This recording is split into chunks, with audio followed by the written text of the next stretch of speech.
പരസ്യക്കാരുടെ സമ്മർദ്ദം, മാർക്കറ്റിങ്ങിന്റെ സമ്മർദ്ദം, പുറത്തുനിന്നുള്ള കുടുംബങ്ങളുടെ സമ്മർദ്ദം, ബന്ധുക്കളുടെ, സ്ത്രീകളുടെ, പുരുഷന്മാരുടെ, കുടുംബ ഗ്രൂപ്പുകളുടെ സമ്മർദ്ദം, മനോരമയും മാതൃഭൂമിയും തോൽപ്പിച്ചുകൊണ്ട് 2ാം സ്ഥാനത്തേക്ക് കടന്നു വന്നത് ഒരു പൂർണ്ണമായും പക്ഷപാതിയായ ഒരു ചാനലാണ്. ഇത് ഏറ്റവും ഞാൻ ജോലി ചെയ്തിരുന്ന ഒരു സമയത്ത് എനിക്കുണ്ടായ വ്യക്തിപരമായ അനുഭവം ശബരിമല കാലമാണ്. ശബരിമല പ്രസ്ഥാനത്തിൻ്റെ കാലത്ത് നമുക്ക് അഭിലാഷനും എനിക്ക് നല്ലോണം അറിയാം എങ്ങനെയാണ് പൂർണ്ണമായും നഗ്നമായ പക്ഷപാതം പുലർത്തിയിരുന്ന ഒരു ടെലിവിഷൻ ചാനൽ മറ്റെല്ലാ ചാനലുകളെയും മറികടന്ന് മുന്നോട്ട് വന്നിരുന്നത്.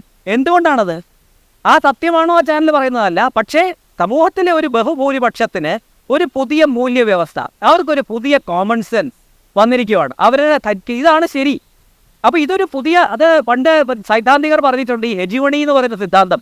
ഒരു വലതുപക്ഷ ഭൂരിപക്ഷ മത ഹെജിമണി ഇന്നൊക്കെ ഇന്ത്യൻ സമൂഹത്തിൽ നിലവിലുണ്ട്. അത് കേരളത്തിൽ അടക്കം നിലവിലുണ്ട്. രാഷ്ട്രീയമായി അവർക്ക് ഗുണമുണ്ടായോ ഇല്ലയോ എന്നുള്ളത് മറ്റൊരു കാര്യം. പക്ഷെ ആ ഹെജിമണിക്കനുസരിച്ച് പ്രവർത്തിക്കുന്ന ഈ പ്രശ്നം കൂടെ ഞങ്ങൾ നിരന്തരം ഉയർത്തിക്കൊണ്ടിരിക്കും. അല്ലാതെ ഒരു പക്ഷമാണ് ശരി, മറുപക്ഷമാണ്.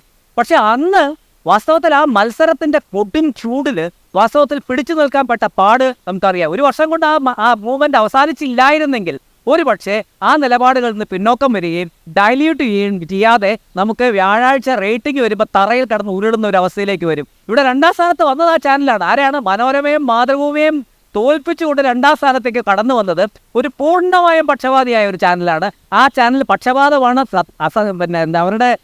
അവരുടെ എന്താ പറയുക, ഒരു അറ്റത്തെ എക്സ്ട്രീമിസ്റ്റ് ആയിട്ടുള്ള ഒരു പൊസിഷനാണെന്ന് എല്ലാവർക്കും അറിയാം.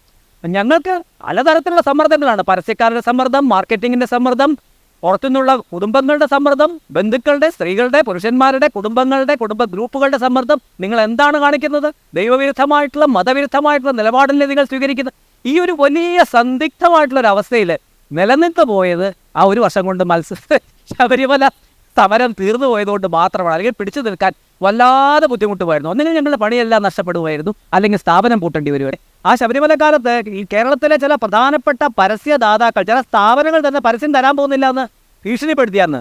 ആരും അങ്ങനെ തുറന്നെങ്ങനെ പറയുമെന്ന് പോലും ഞങ്ങൾ ധരിച്ചിരുന്നില്ല. വളരെ പ്രധാനപ്പെട്ട ചില സ്ഥാപനങ്ങൾ നിങ്ങൾക്ക് പരസ്യം തരില്ല, കാരണം നിങ്ങൾ ഹിന്ദു വിരുദ്ധമാണ്, അല്ലെങ്കിൽ ഹിന്ദു വിരുദ്ധമായിട്ടുള്ള പത്യപ്രവർത്തകർ അവിടെ ഉണ്ട് എന്നൊക്കെ പറയുന്നു.